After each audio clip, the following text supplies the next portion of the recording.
Дорогие зрители, у вас может сложиться ощущение, что Дудаев просто занял нейтралитет и дальше наблюдал, что происходит между остинами и ингушами. Нет.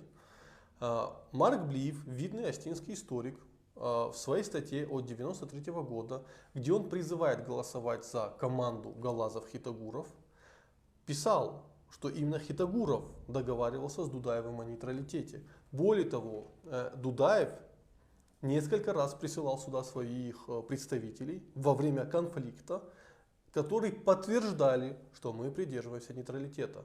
Сейчас я этот фрагмент вам зачитаю. В Северной Осетии не исключали повторения юго-остинского сценария, где Михаил Горбачев грузинско-остинскому конфликту отводил роль карты, с помощью которой вернет Грузию в лоно СССР. Взвесив все, реально представив размеры возможностей и трагедии, Хитагуров выехал в Грозный, в город, где бушевали страсти и не затихала стрельба. Поездка особо не освещалась в средствах информации. Она состоялась как бы инкогнито. Но известно, председатель Совета Министров нашей республики из Грозного привез слово генерала и президента, заверявшего в том, что Чечня, никогда не находившаяся с Осетией в конфликте, неизменно будет оставаться для остинского народа дружественной республикой.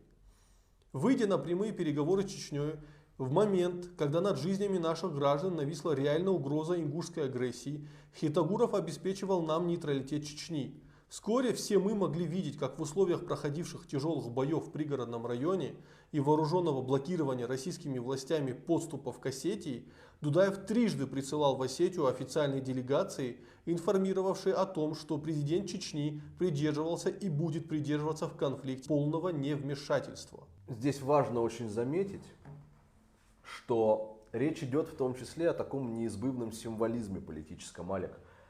3 делегации, которые присылал Дудаев в Северную Осетию, это безусловно не более, но и не менее чем демонстративные жесты. Не нужно было присылать ни одной более для того, чтобы в Осетии понимали, что договоренность есть договоренность.